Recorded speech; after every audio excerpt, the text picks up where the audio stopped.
마지막에는 하나님의 계명을 따라서 순종하며 사는 신실한 성도들을 이 세상에서 제거하려고 할 것입니다. 이 절박한 상황이 되면 하나님의 백성들은 오직 하나님만 바라보고 의지해야 살 수 있습니다. 인간적인 방법으로는 피할 길도 없고 살아남기도 쉽지 않을 것입니다. 그러나 분명한 사실은 하나님께서 이 일에 개입하셔서 그의 백성들을 구원해 내실 것입니다.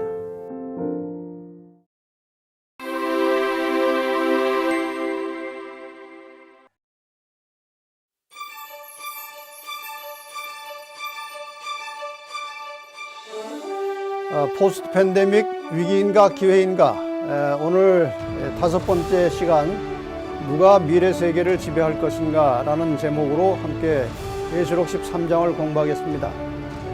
성경 예언의 결론은 예수 그리스도의 재림으로 인간 세상 역사는 끝나고 인류의 미래 세계는 하나님이 통치하시는 것입니다. 그러나 하나님의 나라가 완성되기까지 이 세상 역사는 여전히 선악간의 싸움의 역사고, 사탄은 자기가 세상을 통치하고 지배하고자 할 것입니다. 그리고 그 일을 위해서 인간 대리자를 내세워서 지금 일을 하고 있습니다.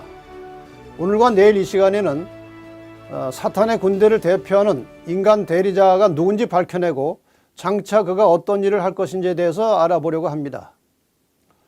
우선 이미 공부하신 다니엘서 7장 작은 뿔, 적그리스도와 관련된 성경절을 하나 다시 보겠습니다.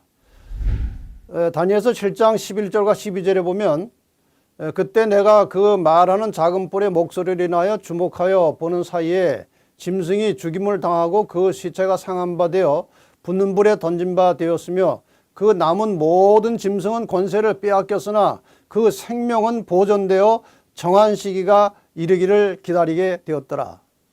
다니엘 7장에 나온 모든 나라, 모든 세력들이 다 몰락했습니다. 그런데 작은 뿔만은 몰락했지만 생명은 보존되어 정한 시기가 이르기를 기다리게 되었더라. 저 말은 나중에 다시 살아난다는 그런 의미를 갖는 것입니다.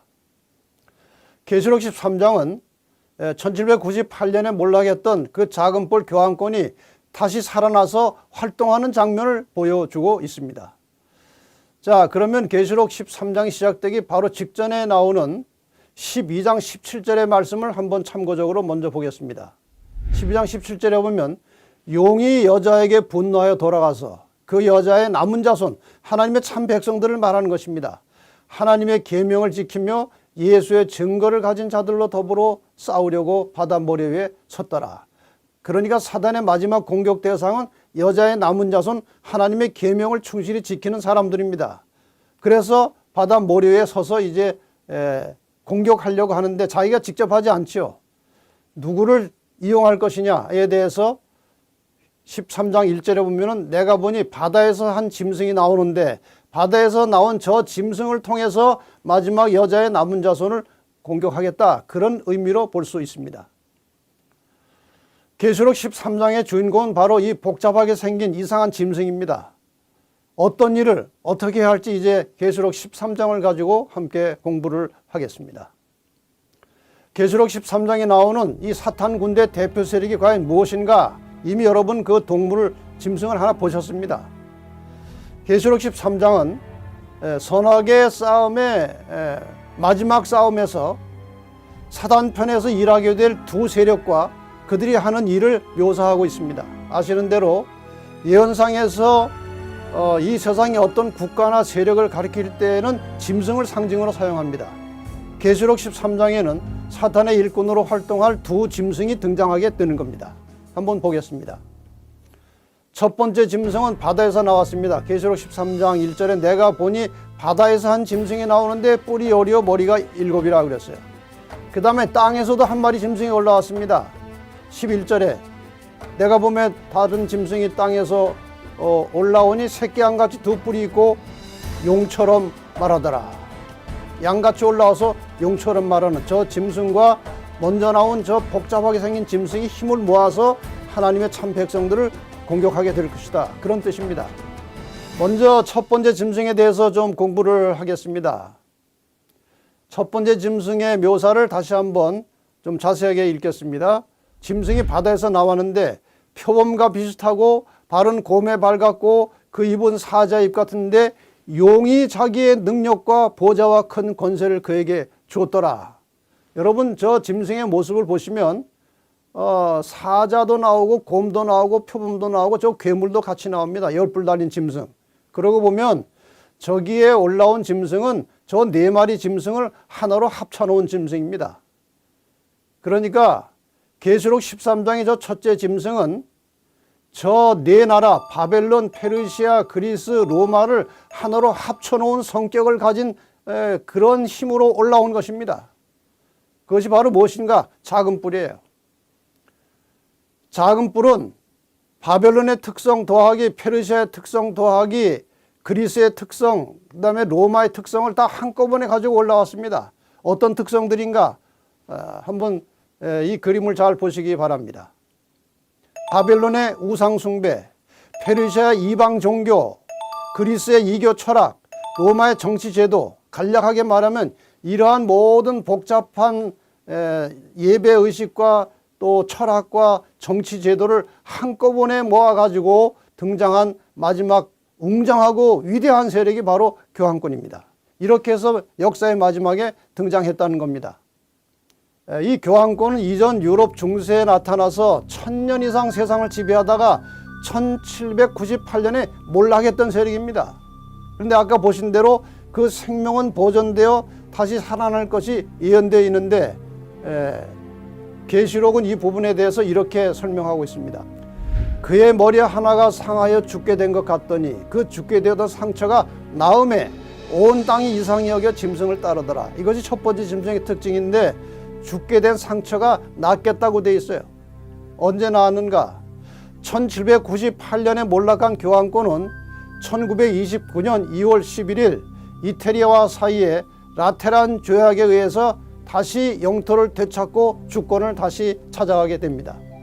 자, 그 이후에 교황은 엄청난 힘을 가지고 온 세상을 서서히 지배하기 시작한 것입니다. 여러분 잘 보시기 바랍니다. 저 주권을 잃어버렸던 바티칸을 다시 찾았습니다. 로마 도시 안에 있는 아주 조그만 동네 같은 조그만 그 지역이 하나의 나라로 지금 존재하고 있어요. 그래서 이 바티칸이라는 이 가톨릭 국가는 아주 적은 국가지만 온 세상에 영향을 미치고 있다는 사실은 정말 놀랍고 신기하고 이상한 것입니다. 1929년에 주권을 회복하고 옛날의 영토를 다시 찾은 교황권은 그 후에 세력이 급속도로 성장해서 지금은 전 세계에서 가장 힘있고 영향력 있는 리더십이 되었습니다. 저 그림을 보세요.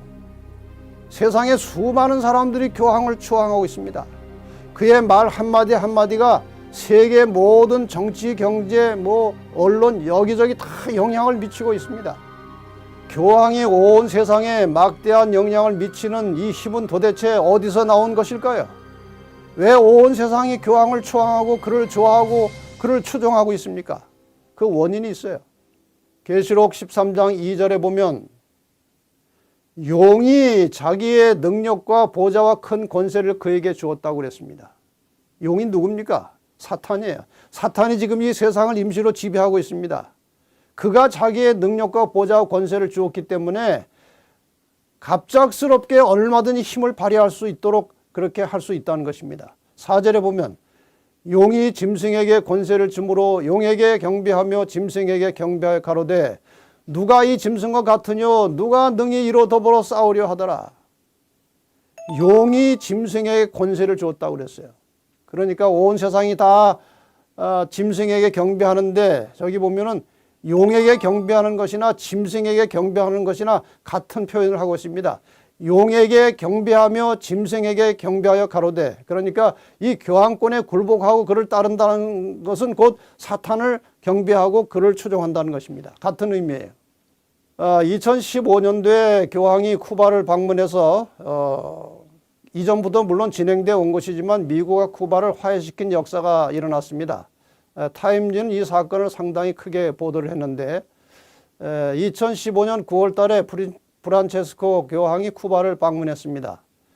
여기에 대해서 이 기사는, 타임 기사는 쿠바 문제에서 기후변화 의제에 이르기까지 프란시스 교황은 세계 외교의 무대에서 바티칸의 영향력을 다시 행사하고 있습니다. 옛날에 영향력이 있었다는 것이죠. 그런데 이제 다시 하고 있다는 말이에요.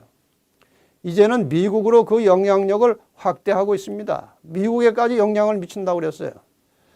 이 쿠바를 방문하기 전에 이미 2014년 12월 17일자에 이 미국과 쿠바가 이제 국교 정상화를 이뤄가는 과정에 US 투데이 신문에서는 교황은 오바마와 라울 카스트로의 협상에 직접 관여한 유일한 외국 지도자라 이렇게 평가할 만큼 이 교황은 온 세상의 모든 일들을 이렇게 저렇게 간섭하고 힘을 쓰고 있다는 것이죠. 이렇게 해서 이 쿠바 방문과 함께 타임지가 이 교황을 표지 인물로 쓰면서 타이틀을 뭐라고 했는가 하면은 The New Roman Empire, 새로운 로마 제국이라는 표현을 썼습니다.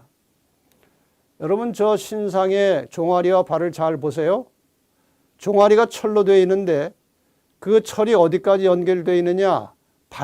발까지 연결되어 있습니다. 발도 철과 진흙이 섞여 있었어요. 그러니까 이 로마 제국의 힘이 세상 끝날까지 미칠 것인데 그것은 그 옛날 제국의 모양이 아니고 로마 교회의 모습으로 이제 로마 제국의 힘이 다시 한번 발휘되고 있다. 그 말이죠. 자, 그 다음에 저 열 뿔을 보세요. 열 뿔 사이에 작은 뿔이 올라왔습니다. 저 네 번째 짐승의 이가 철로 되어 있습니다. 이 철로 된 이를 가진 로마에 이어서 조그마한 작은 뿔이 하나 올라왔어요. 저 작은 뿔이 바로 교황권입니다. 저게 다시 살아나는 것입니다. 그래서 타임지는 로마의 부활이라고 말하면서 The New Roman Empire라고 하는 용어를 쓰게 된 것입니다. 옛날 로마의 본거지라고 할 수 있는 소로마는 서기 476년에 망했습니다. 그런데 하나님을 대적하며 그 성도들을 핍박하던 로마가 망한 후에 그 뒤를 이어서 올라온 로마 교회는 로마 제국과 거의 같은 일을 했습니다. 하나님을 대적했습니다. 성도들을 핍박했습니다. 성도들을 수없이 많이 죽였습니다. 그러니까 이름만 로마 제국에서 로마 교회로 바뀌었을 뿐이지 그 성격과 역할은 같은 것입니다. 로마 제국이 하는 일이나 로마 교회가 하는 일은 거의 비슷한 일을 한 것입니다. 다음 글을 한번 살펴보겠습니다. 바티칸 암살단이라고 하는 책에 보면 이 교회가 타락하면서 로마 제국의 정신이 교회로 이양되었다. 그 교회는 점차적으로 그것이 정복했던 그 제국의 특성, 로마 제국의 특성을 발전시켜 갔다. 얼마 후에 로마 제국은 무너졌다. 그러나 로마는 세계의 권력으로서 가톨릭 교회라는 이름으로 다시 생명을 얻었다.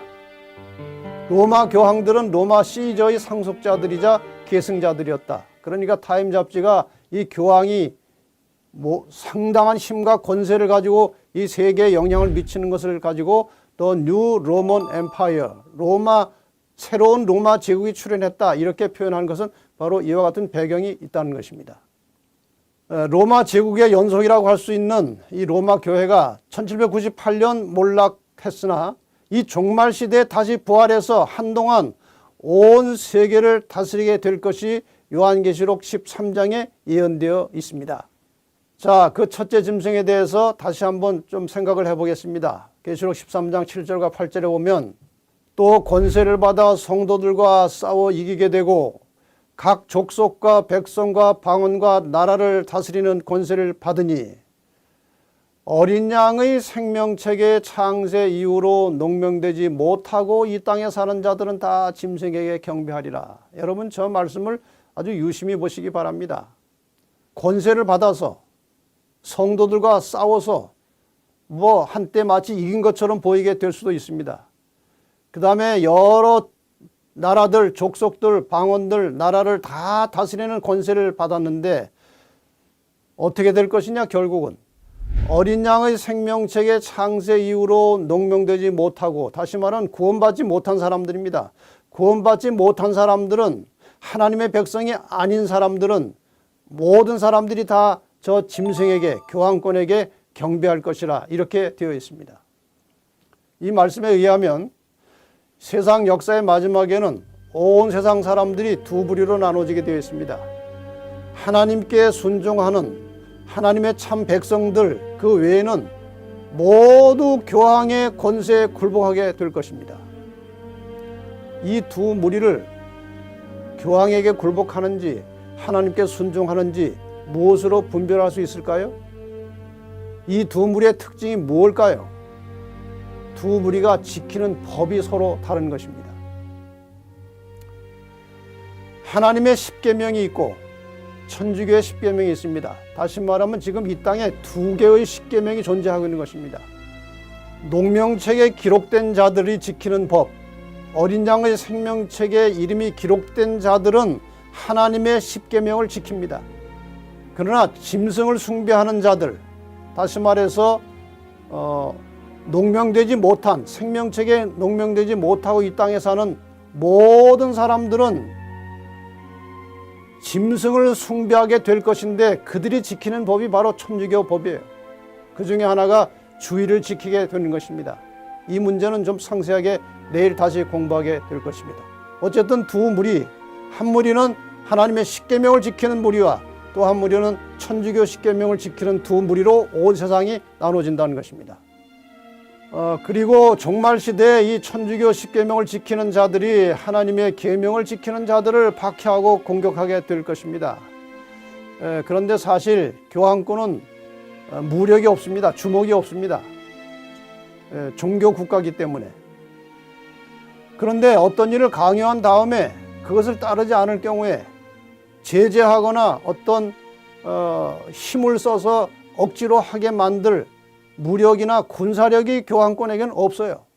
그래서 그때를 대비해서 사탄이 다른 한 세력을 준비했는데 그것이 바로 두 번째 짐승, 땅에서 올라온 새끼양 같은 짐승이 바로 그 일을 할 것이라고 되어 있어요. 자, 둘째 짐승에 대해서 잠깐 살펴보겠습니다. 11절에 내가 보매 또 다른 짐승이 땅에서 올라오니 새끼양같이 두 뿔이 있고 용처럼 말하더라. 여러분 이상하지 않습니까? 양은 예수님을 상징하는 짐승입니다. 그런데 양처럼 생긴 짐승이 올라왔는데 용처럼 말하더라. 자, 그림을 보세요. 양처럼 생겼어요. 저것은 기독교, 개신교를 말하는 것입니다.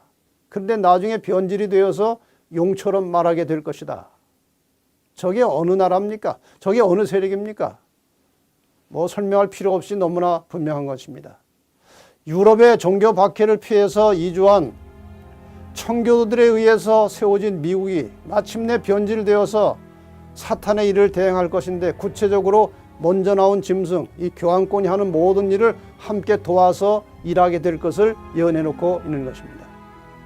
12절에 보면 저가 이 나중에 두 번째 올라온 새끼양 같은 짐승이 먼저 나온 짐승, 교황권을 말하는 것입니다.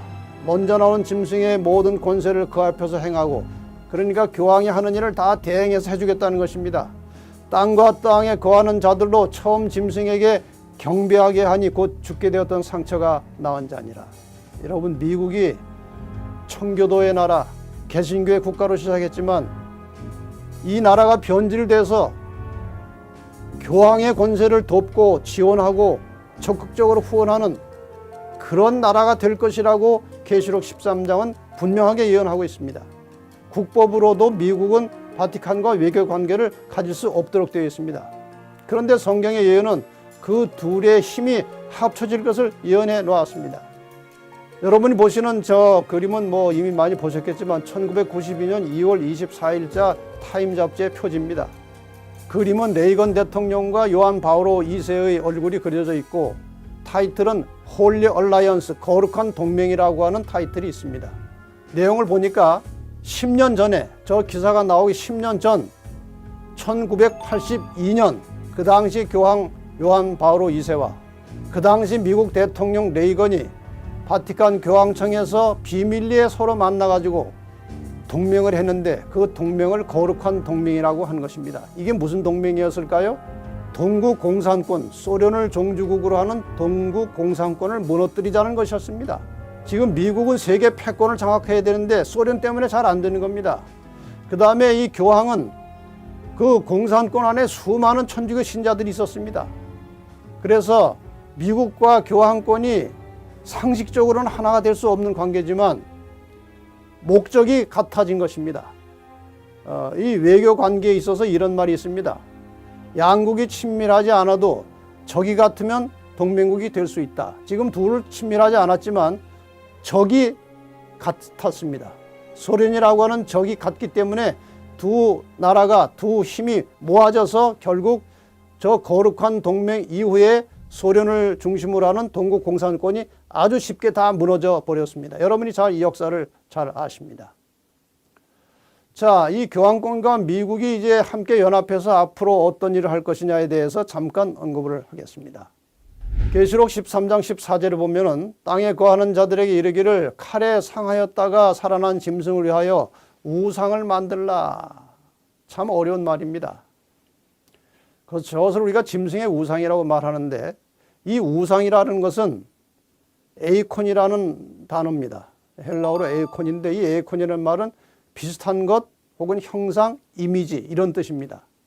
그래서 이 먼저 나온 짐승을 위해서 미국에서 우상을 만들려고 하는 것은 그 우상의 의미가 무엇인가 하면은 그 짐승, 교황권과 동일한 이미지, 그러니까 동일한 목적을 가지고 활동하는 어떤 조직체를 말하는 것입니다. 중세시대에 타락한 기독교가 로마의 정치력과 결합이 되면서 가톨릭 교회가 발생했습니다. 그런데 이 종말의 시대에는 타락한 개신교회가 미국의 정치력과 결합이 되어서 배도한 개신교 단체를 만들어냈습니다. 이 짐승과 짐승의 우상이라는 관점에서 보면 저렇게 해서 만들어진 가톨릭 교회는 짐승이고 그와 비슷한 정신과 목적을 가지고 일하고 있는 배도한 개신교 단체가 짐승의 우상입니다. 그리고 이 모든 것이 합쳐진 상태를 성경에서는 바벨론이라고 묘사하고 있어요. 미국 내에 유력한 개신교 단체들이 실제로 세력을 모아서 국가적 정치에 관여하고 있다는 사실을 여러분이 잘 아실 것입니다. 미국의 많은 개신교 단체들이 정치에 관여하고 있어요. 대통령 선거할 때마다 나서서 이런저런 이야기를 하고 있습니다. 그런 세력들을 짐승의 우상이라고 하는 겁니다. 하늘에서 불이 내려와서 이적을 행한다는 말도 있어요. 그 두 번째 짐승이 하는 일 중에 그것은 강신술을 말하는 것입니다. 미국에 지금 강신술이 불길처럼 번져가고 있습니다. 수많은 사람들이 사탄에게 강신술을 통해서 미혹되고 있고 앞으로는 더욱 심화될 것입니다.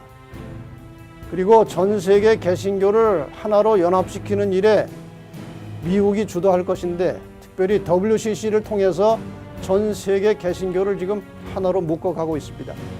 이것이 완성되면 곧 개신교와 천교가 연합해서 하나가 될 것이 예상됩니다. 지금 수많은 개신교 단체들이 WCC에 가입해서 천주교에 가까워지고 있어요. 한국에서도 이 WCC에 가입된 교단들을 보면 아주 유수한 교단들이 거의 다 가입되어 있습니다. 대한예수교 장로회 통합 측, 기독교 대한감리회, 한국기독교 장로회 기장입니다. 대한성공회, 구세군 대한본영, 기독교 대한복음교회, 한국정교회, 기독교 대한하나님의 성회 순복음입니다. 한국루터회, 이와 같이 유수한 주류적인 개신교 교단이 WCC에 가입이 돼가지고 천주교로 서서히 들어가고 있다는 사실을 여러분은 잘 아실 것입니다. 마지막 신호라고 하는 책 225페이지에 보면은 그들 예수에는 지금 막강한 권력, 세계적인 조직망, 정밀한 정보, 막대한 금융을 가지고 마치 첩보기관을 방불케 하는 치밀한 전략을 사용해서 프로테스탄트 교회들을 장악하고 세계의 종교들을 카톨릭 안에 묶는 일을 줄기차게 진행하고 있다. 여러분, 이 모든 일들은 뒤에서 제수이트가 조정하고 있다는 것입니다.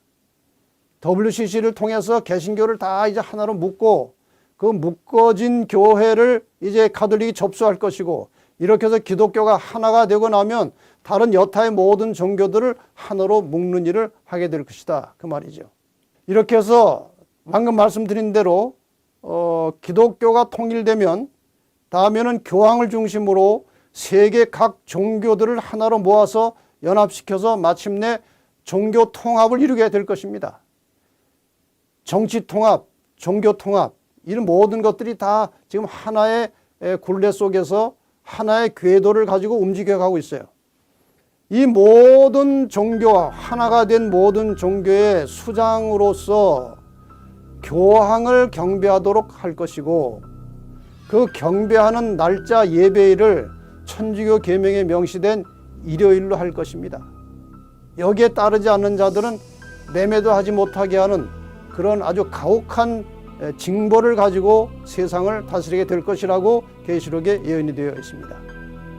종교를 중심으로 해서 경제, 정치, 군사, 문화, 교육, 정보, 이런 모든 세계 각 분야의 모든 것들이 다 하나로 합쳐지는 과정에 지금 우리가 살고 있어서 결국 이것이 모아지면 사회주의적 성격을 가진 세계 단일 정부가 된다는 것입니다. 이것을 지금 추진하고 있어요. 자, 저기 보시면은 세계 종교 지도자들이 다 교황을 중심으로 하나로 모여 있습니다. 끊임없이 지금 온 세계는 종교를 연합하는 추세로 가고 있어요. 그 중심에는 언제나 교황이 있는 것입니다. 여러분, 저기 보시면 여러 종교와 여러 정치적 국가들을 누가 지금 다 통제하고 있습니까? 교황이 각 나라에 정치하는 사람들, 각 종교의 수장들을 일일이 다 만나면서 지금 하나의 세계를 만들어가고 있어요. 데살로니가후서 2장 4절 다시 보겠습니다. 저는 대적하는 자나 범사에 일컫는 하나님이나 숭배함을 받는 자 위에 뛰어나 자존하여 하나님의 성전에 앉아 자기를 보여 하나님이라 하느니라. 결국 온 세상을 통합해서 하나님처럼 군림하려고 하는 것이 교황의 최종 목표고, 이것이 사단의 목표입니다. 그래서 향후 예상되는 이 정치 종교적 변화와 마지막 남은 자손들의 준비에 대해서 잠깐 말씀을 드리고 마치겠습니다. 자, 앞으로 예상되는 정치 종교적 상황은 대략 이런 것입니다. 향후 세계를 지배할 패권 세력은 미국도 아니고 중국도 아니고 아마도 교황권이 될 것입니다. 대부분의 개신교는 가톨릭과 합류할 것이고 기타의 모든 종교들이 통합되어서 하나로 연합하게 될 겁니다. 교황을 중심으로 하는 하나의 정치 종교 세력이 세상을 사회주의 체제로 지배할 것입니다. 왜 사회주의 체제로 갈 수밖에 없습니까? 자유민주주의 사회에서는 개인의 자유가 보장되어 있기 때문에 어떤 일을 강요하거나 통일성을 요구하거나 감시하거나 개인의 자유를 억압할 수 없습니다. 그래서 교황권이 세계를 지배하려면 불가피하게 사회주의 체제로 갈 수밖에 없는 것이고, 지금 세계적인 조류를 관찰해 보면 그렇게 움직여가고 있는 것이 사실입니다.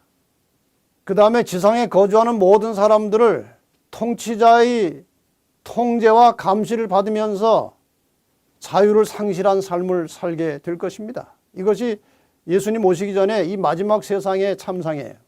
통치자의 명령이나 요구에 굴복하지 않으면 정신적, 육체적 박해와 함께 죽음도 각오해야 할 때가 온다는 것입니다.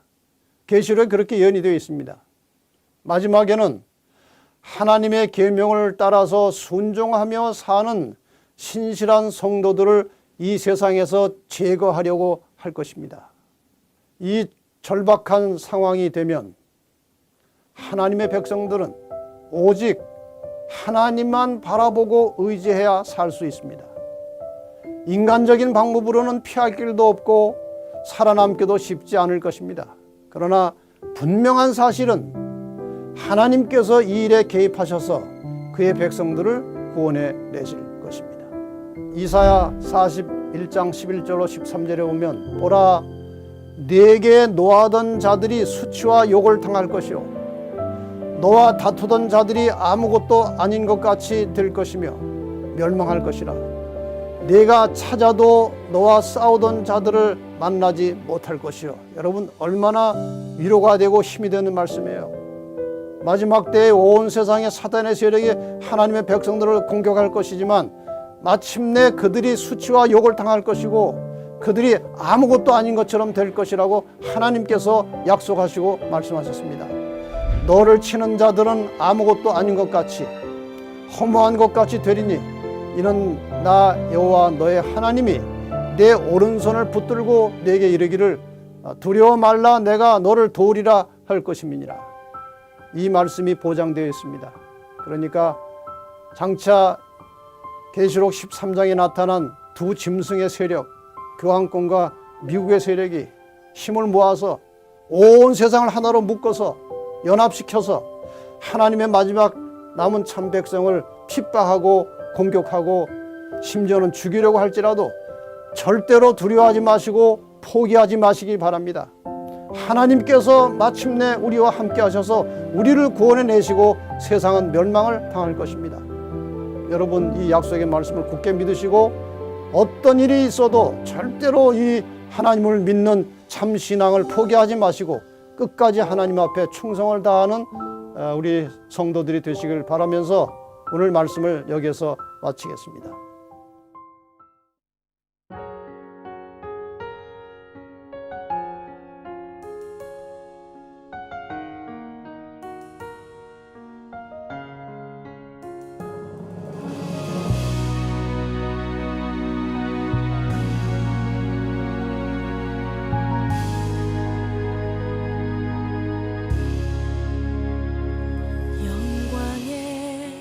그날이 오면 저 하늘 더욱 밝으리 새 천사 공중에 힘차게 날아가는 그날부터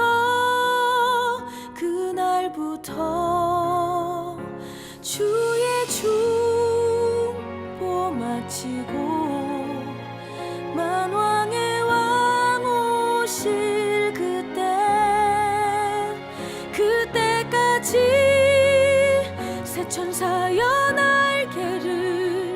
날개를 펼쳐라.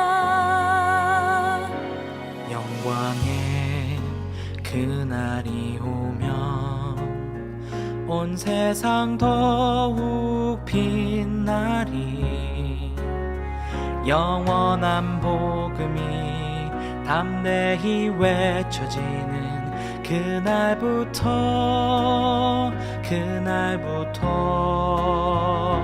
주의 심판 끝나고 만주의 주 오실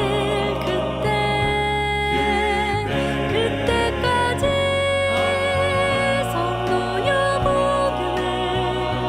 복음을 전하라. 새 천사여 날개를 펼쳐라.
하나님 아버지, 참 감사합니다.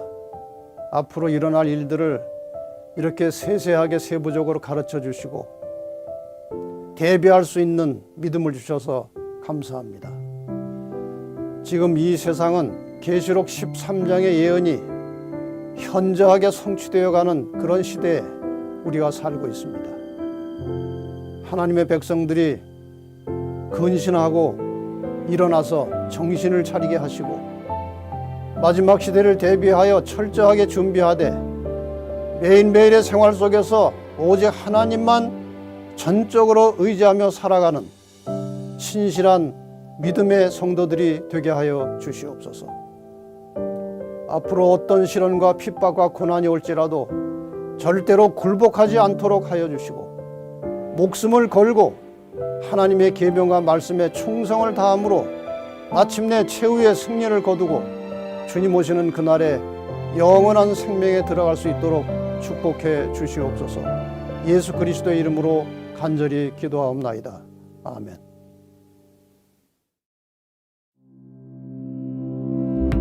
다니엘 요한계시록 성경 연구에 참여하신 모든 분들을 환영합니다. 더 깊은 연구를 원하시는 분들을 위하여 성경 연구 책자를 보내드리니 아래 전화번호나 이메일로 연락해 주시기 바랍니다.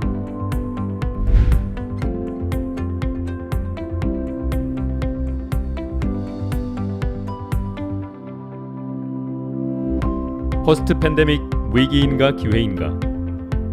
마지막 시대를 살아가는 진실한 성도들이 영원한 복음을 깨닫고 발견하기를 기도합니다.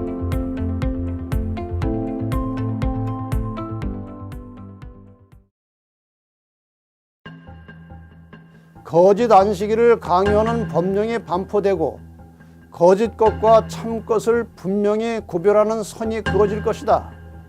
그때까지도 계속해서 넷째 계명을 범하는 자들은 짐승의 표를 받게 될 것이다.